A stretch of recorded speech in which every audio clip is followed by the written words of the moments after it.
show you is just tying yourself onto the rope very simply with an overhand knot. So what we do is take a bite of rope, maybe shoulder to fingers, and then tie an overhand knot, just a round circle through the hole and pull that tight. And then I can just step into that rope, like so, and if need be I can tighten that rope by just pushing on that one and then pulling on that one. And the key thing with this is that we just give ourselves a nice long tail.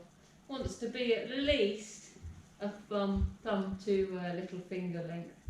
If it's too long, it doesn't matter, we can just tuck that away. Okay, this is my helper, Ollie Teasdale, my son. Okay, so I'm going to tie Ollie onto the rope using a simple overhand knot. I'm going to tie loop through the hole, and then I'm going to make that rope a little big enough so I can actually just put it over the top, and then I can just adjust this if need be. So I can just push both ropes. If I get Ollie to just squeeze that rope there, that makes it a lot easier for me to get that lovely and super tight around his waist. Okay, and then if this end's a little bit long, it doesn't matter, we can just tuck this out the way. You just tuck that around a few times. Yeah. Right, so Reese is now going to tie another knot, which is a rethreaded overhand knot. This is a useful knot for tying onto an anchor. So what he's going to do is just put the overhand knot in the rope first. Perfect.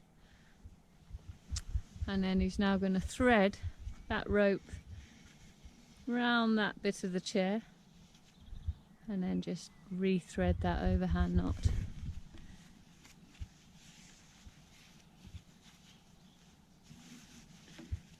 And then he's just going to tidy that knot up.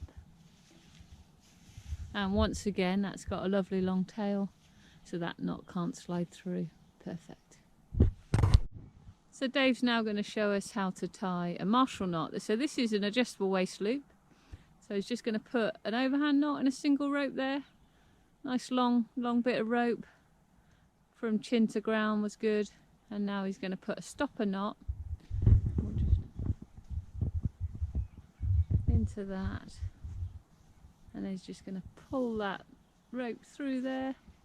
And then the idea with this knot is when we pull that tight, it cinches up against that knot, and then someone doesn't get cut in half. So Dave's now just going to step into that loop and he'll show you how that knot works. And we're just going to pull that tight, and you see how that stopper knot now butts up, and he can adjust that stopper knot to where he wants to. And that knot just butts up against the stopper knot. Perfect, and he's got a nice tight rope around his waist. So we're just going to look at a sequence of rope work now. So we're going to use all those knots that we have learnt, and Reese is going to go through a sequence with Dave. So Dave's going to step into the adjustable waist loop that Reese has already tied, because Dave is going to be left at the bottom. And then Reese is already tied into his end of the rope, so he's now going to go and find an anchor.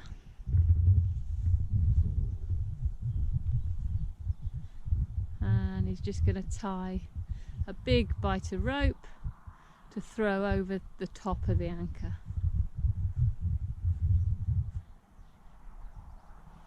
And to shorten that distance between the anchor and him, he's just going to tie an overhand knot in the rope. And then he's going to sit down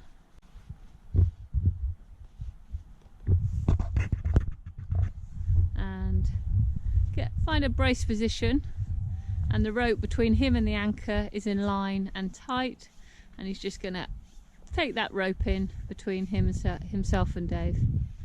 Then he's going to flick the rope over his head before he then waist belays Dave up. So he's going to pull in that rope nice and tight on Dave.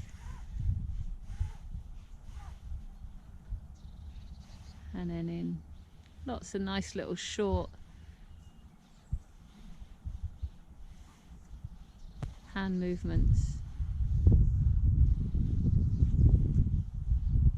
Okay, now we're going to just have a look at lowering Dave back down. So this is just the opposite to bringing him up. So the arm's going to come across the body, he's going to bring that other hand onto that rope, and he's just going to slowly let that rope lower down, and using the friction of his rucksack and the gloves for comfort. Okay, so Dave's just going to show us how to tie on to a different type of anchor, a thread, which we're going to use this thread, this tree.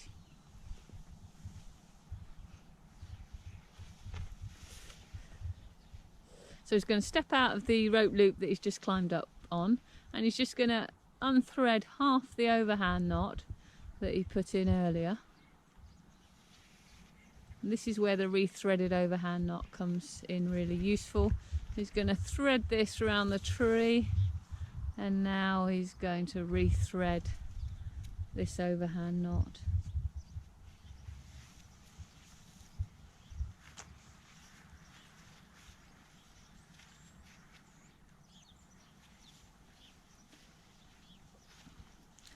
And then once he's done that, he's now going to come away from the anchor, and now he's going to tie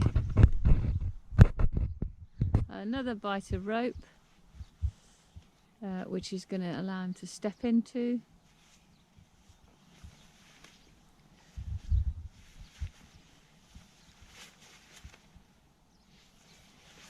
And then if he wants to shorten this anchor slightly, he can just put that secondary overhand knot in.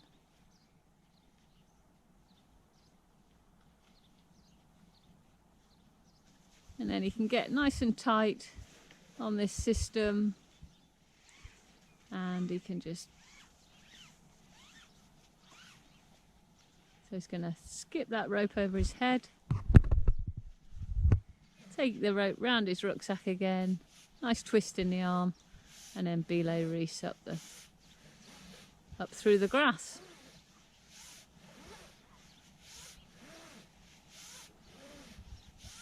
So Reese is now going to just demonstrate some simple descending down the rope. So the first port of call is usually just, if it's not too serious, just hand over hand down the rope. So he's got two hands on the rope.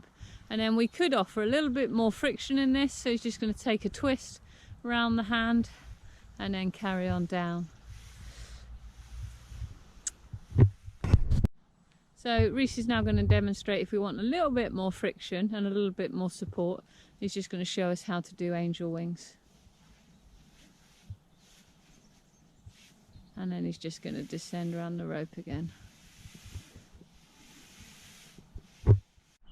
So Reese is now going to show us if we were to have to abseil, and we're going to look at a South African abseil. So he's going to pick up two ropes, step inside the ropes to start with, then he's going to cross them round his back,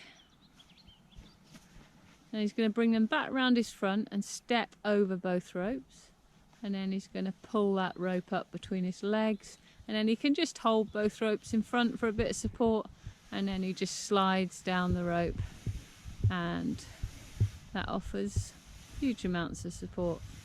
I hope you've enjoyed this video, and I hope you found it useful. Enjoy practicing your ML rope work. Bye for now.